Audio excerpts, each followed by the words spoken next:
Bonjour à toute la team Jeune Conscient. Les gars, j'espère que vous allez bien, que vous portez bien vos positions. Quant à moi, je me porte très très bien. Aujourd'hui, nous allons parler des journalistes de France 24, les journalistes de RFI, les journalistes des chaînes et des radios françaises. Vous allez voir sur une photo que je vais vous mettre ici, un journaliste de RFI qui est bien à l'aise avec les terroristes, bien à l'aise avec les djihadistes, bien à l'aise avec ces personnes-là qui attaquent le Mali constamment, ces personnes-là qui attaquent la Guinée et qui attaquent le Burkina Faso.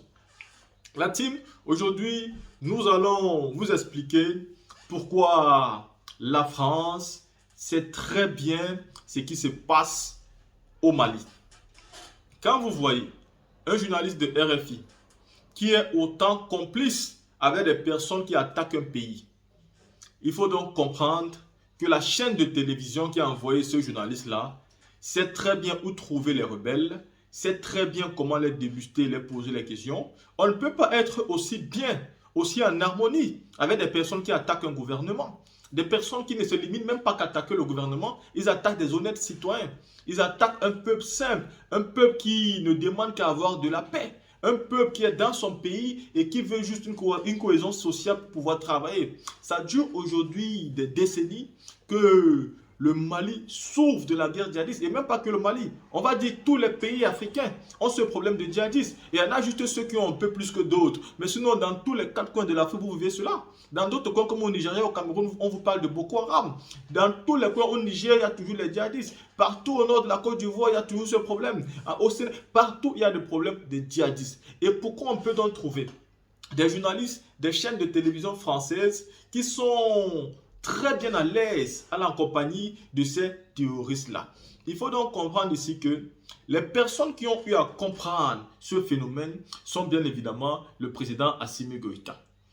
Quand Assimi Goïta a compris que c'était quelque chose de très dangereux et que ceux qui étaient supposés aider le Mali étaient en quelque sorte ceux-mêmes qui étaient en train de détruire le Mali, le président Assimi Goïta tout simplement décidé de couper les ponts.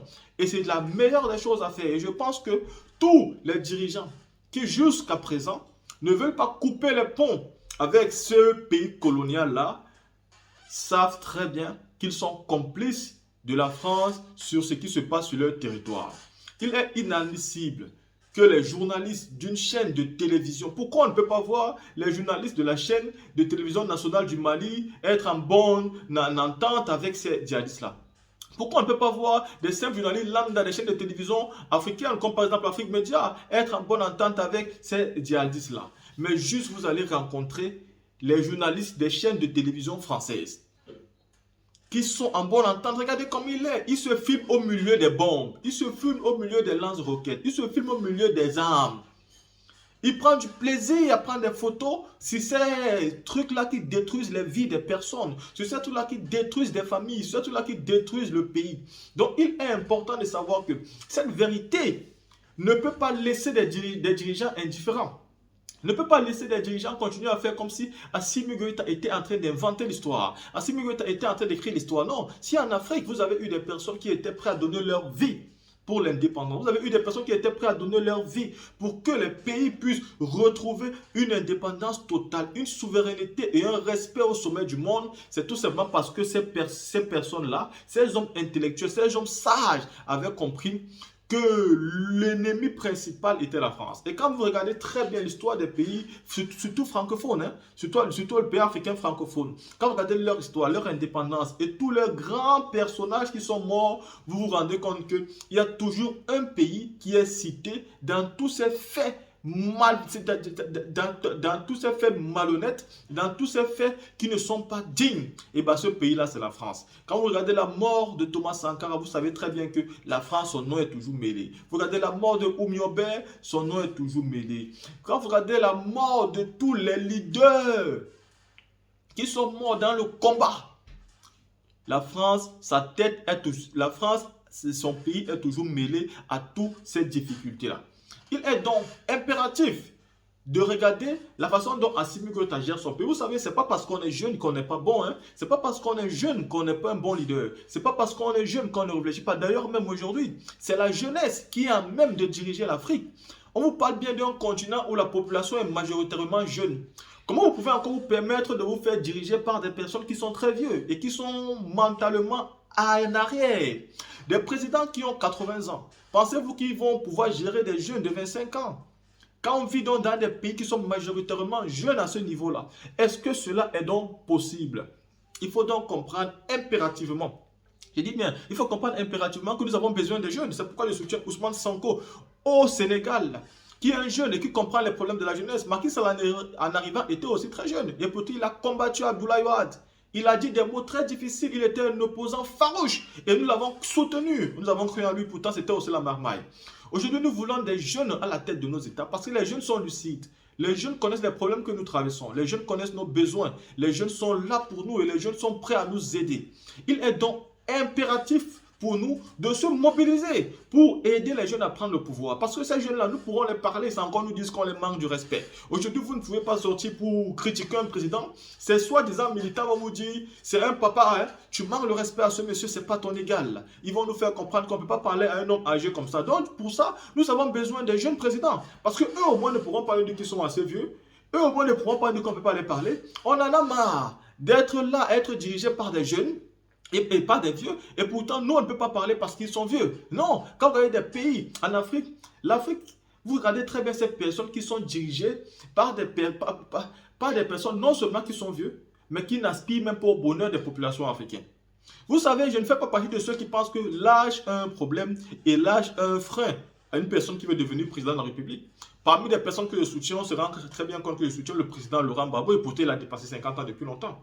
Mais ce qu'il a dans la tête démontre aujourd'hui qu'il a encore les aspirations des jeunes et qu'il a dans la tête ce que la population jeune pense. Et donc un leader comme ça, nous sommes avec lui. Nous le soutenons et nous voulons qu'il prenne le pouvoir en Côte d'Ivoire. Et ça c'est clair, on ne va pas faire des détours là-dessus. Peu importe son âge, nous pensons que mentalement, il est jeune dans la tête, il pense comme la nouvelle génération pense. Et il est même trop avancé parce qu'il pense comme ça depuis fort longtemps. Et c'est pourquoi on ne l'a jamais laissé gouverner son pays. Et donc il est donc impératif aujourd'hui d'avoir des dirigeants qui pensent comme la jeunesse parce que nous avons une jeunesse mentalement majoritairement jeune. Nous ne pouvons plus être dirigés par des personnes qui pensent comme des centenaires, comme des personnes qui pensent que avoir la lumière à la maison est encore quelque chose d'extraordinaire.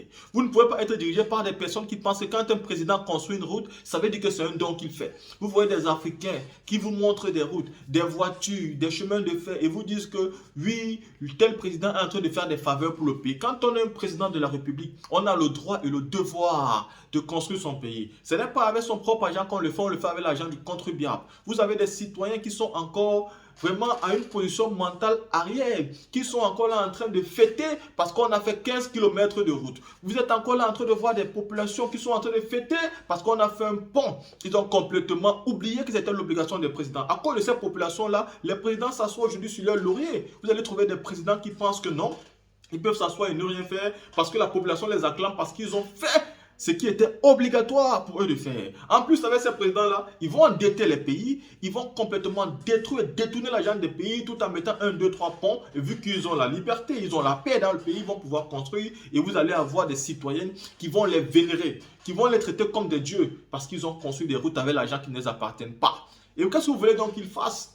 Si quelqu'un vient au pouvoir, il est là pour servir le peuple. Et du moment où il construit la route, pourquoi on va l'apprécier? Pourquoi on va dire merci pour ça? On dit merci, qu'est-ce qu'il a foutu? Tu fais ton travail, vous travaillez aussi. Et à chaque fin du mois, vous êtes payé. Et quand vous êtes payé, vous n'allez pas dire merci à votre patron parce qu'il vous paye. C'est votre dû. Ça vous revient de droit. Et vous n'allez pas dire merci pour ça. Et pourquoi vous devez donc remercier des présidents qui sont là en train de travailler avec l'argent du peuple tout en détournant et devenant des hommes les plus riches des pays? On va leur dire merci pour ça. La team, il est impératif pour nous aujourd'hui d'avoir les jeunes dirigeants. Les jeunes mentalement, les jeunes physiquement. Nous avons besoin des personnes qui pensent comme nous, des personnes qu'on peut critiquer sans souffrir de quelque chose. Vous voyez en Côte d'Ivoire le président Laurent Gbagbo, c'est l'un des seuls messieurs que vous pouvez critiquer comme vous voulez sans souffrir. Aujourd'hui, par exemple, en Côte d'Ivoire, vous ne pouvez plus critiquer. Si vous critiquez, vous partez en prison. C'est comme ça les dictatures. Quand vous critiquez un homme, vous partez directement en prison parce que c'est ça, c'est là-bas il y a votre place. Ils vont vous parler de démocratie. Pourtant, ils ne sont pas capables de maintenir la démocratie dans un pays. La team, dites-moi ce que vous pensez et on se voit pour une prochaine vidéo.